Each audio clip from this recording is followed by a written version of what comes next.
धन्यवाद धन्यवाद सुधीर।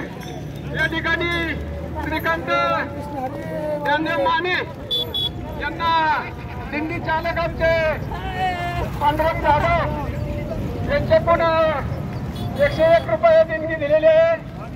या ठिकाणी जाधव परिवार कलेची किंमत करणारे कुटुंब आहे। धन्यवाद बाबा। श्रीकांत